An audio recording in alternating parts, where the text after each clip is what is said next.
Hello, my name is Ali Adem, and today I'm going to be presenting about the Spanish influenza of 1918.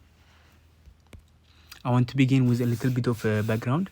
The Spanish influenza, also known as the Great Influenza, started in 1918 and it killed nearly 675,000 just in America and more than 50 million deaths worldwide, which is way more than the amount of deaths in World War I, which was 60 million people. And some of you may start asking, how the heck did this flu started? The Spanish flu was a type of influenza virus that started in a bird host.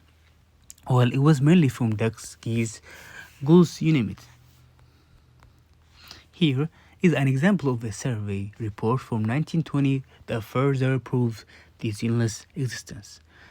This chart is a survey about the influenza pandemic. It shows the report on influenza in all the 40 states, if they were quarantined or isolated and for how long, as well as who is allowed to attend the influenza patient funeral. Here, I would like to transition to talk about the historical context surrounding the flu.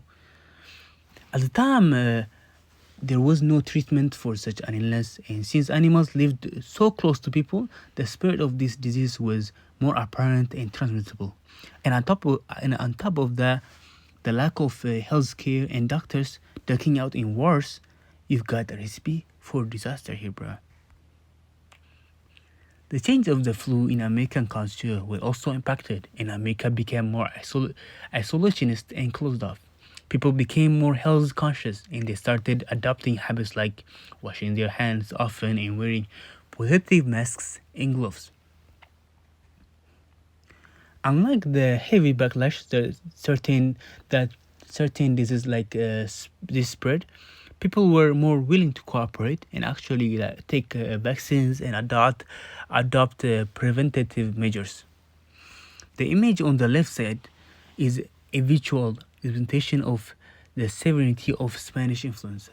The amount of people under treatment right when it broke out is enough evident to measure the seriousness of the virus. The photo is taken at the Camp Fusten, Kansas, where the virus originated.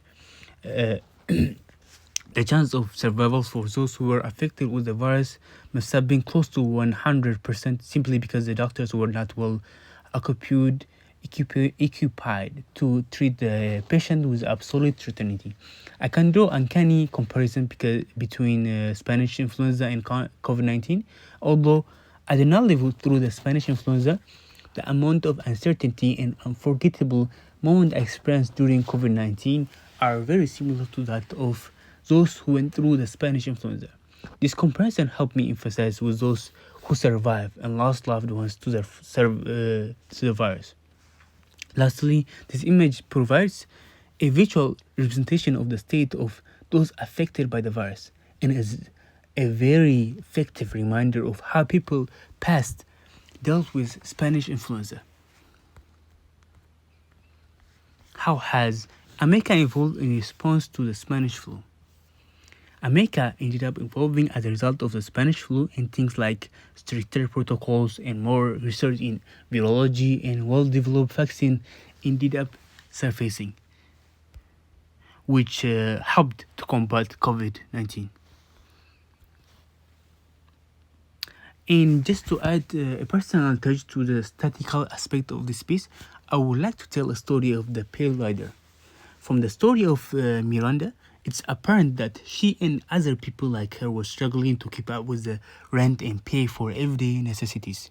Miranda's story reality can be compared to today's inflation causing the price to go up, hindering people from being able to afford groceries, rent, and many more.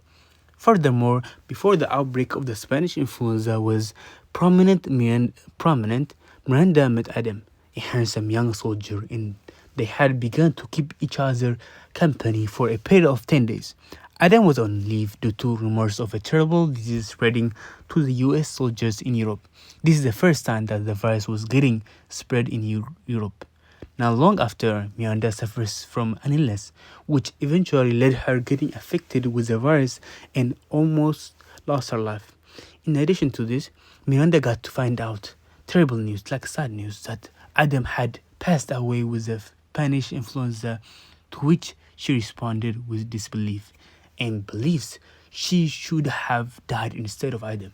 Lastly, this is a very touching story of two people who were eventually affected by the Spanish flu. And this is my bibliography.